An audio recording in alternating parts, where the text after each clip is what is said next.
দেওয়াই না ঢুকায়। এই অটো বা রিক্সার কারণে গাড়ি চলাচল খুবই রিস্ক এখন। যাও মামা যাও, তোমাদের সাথে। বিসমিল্লাহির রহমানির রহিম। আসসালামু আলাইকুম, কেমন আছেন সবাই? প্রথম ব্লগটা দেখেছেন সবাই আশা করি। একটু জানাবেন আমার ভিডিওটা কেমন হয়েছে, কোথায় কোথায় ল্যাগিংস আছে। নিজের ল্যাগিংসগুলো সমাধান করার চেষ্টা করতেছি, তারপরেও কেমন হয়েছে একটু কমেন্টসে অবশ্যই জানাবেন। ফার্স্ট ব্লগ হিসেবে এর আগে কখনো কোনো ব্লগিং বা ক্যামেরার সামনে আসা হয়নি। যাই হোক, আজকে আমরা যাচ্ছি একটু মিরপুর 10-এ। সুন্দর একটি দিন, গাড়িতে ধুলাবালিতে অনেক অবস্থা খারাপ। আগে ন্যাকড়াটা এখানে রাখতাম, সরি ন্যাকড়া, আগে ন্যাকড়াটা এখানে রাখতাম, কিন্তু ভিডিওর কারণে ভিউটা ভালো আসবে না, দ্যাটস এটা আমি ব্যাগে রেখেছি। তো ব্যাগে থেকে হাতে নিয়ে বের হব, এই সময় কী যেন মনে পড়লো, এটা বাসায় রেখে চলে আসছি, যার কারণে গাড়িটা মুছতে পারলাম না আজকে। এই রোড দিয়ে যখন আমি 10 নাম্বার যাই অ্যাজ এ বাইকার, অটোরিকশার জন্য কী কী সমস্যার সম্মুখীন হতে হয় সেই জিনিসটা আপনাদেরকে হয়তো বা কিছুটা দেখাতে পারবো। আমার যে অ্যাকশন ক্যামেরাটা, এটা নিয়ে আমি যতটা এক্সপেক্ট করছিলাম তার থেকে বেশি পাইছি আল্লাহর রহমতে। নতুন মোটর ব্লগিং করবেন বা অ্যাকশন ক্যামেরা কিনতে যাচ্ছেন, বাজেট বেশি আছে, তারা চাইলে নিতে পারেন DJI Action 5 Pro। আমার রেকমেন্ডেশনে ইটস এ গুড চয়েস।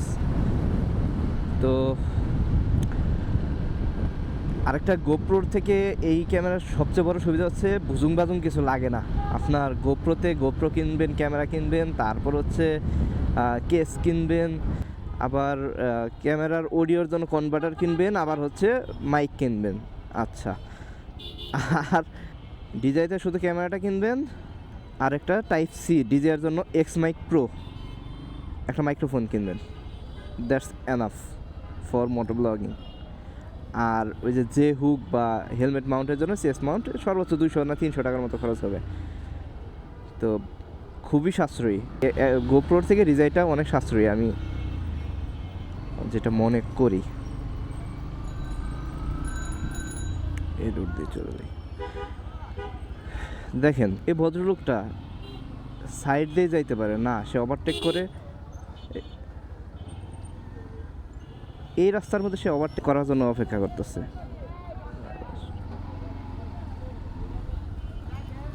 আসলে এদেশে রিক্সা বা অটোরিক্সা বা অটো এগুলো কখনো আর বন্ধ হবে না, দুর্ঘটনা বাড়তেই থাকবে। তো যেটা উচিত আমার মতে, এগুলো যে সাপ্লায়ার যারা এইগুলো তৈরি করতেছে, ম্যানুফ্যাকচারার, তাদেরকে বন্ধ করা উচিত বা তাদেরকে আইনের আওতায় আনা উচিত। এখন একজন রিক্সাওয়ালা, সে একটা রিক্সা কিনতে গেলে তার কিস্তি তুলতে হচ্ছে, তো কিস্তি তুলে প্রতি সপ্তাহ গেলেই তার কিস্তি দিতে হবে, তাই না? এখন আপনি যখন এদের রিক্সাগুলো ভেঙে চুরে চুরমার করে দিচ্ছেন, আর্থিকভাবে তারা ক্ষতিগ্রস্ত হচ্ছে।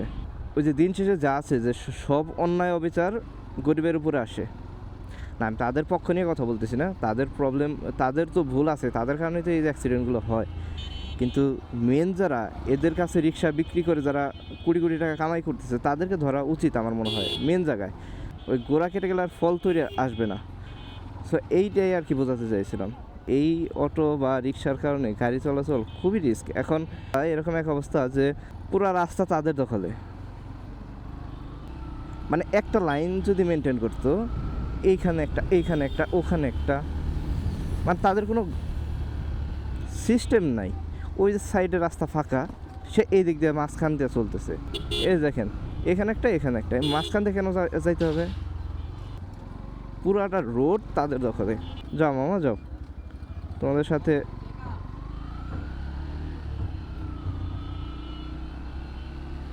কোনো লাভ আছে? দেখেন,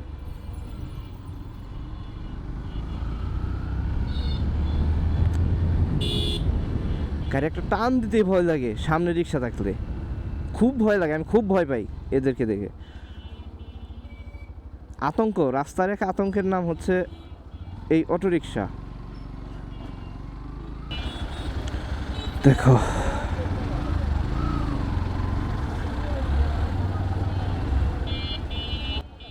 দেওয়াই না ঢুকায়।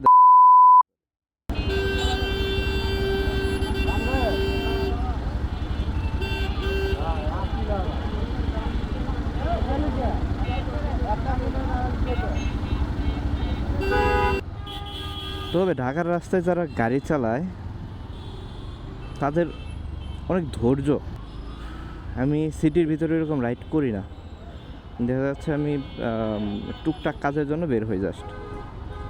কেন বললাম, এই জ্যামের মধ্যে মানুষ যেভাবে বসে থাকে ভাই, খুব ধৈর্যের বিষয়। আর যারা বাইকার আছে তাদের অবস্থা আরও খারাপ।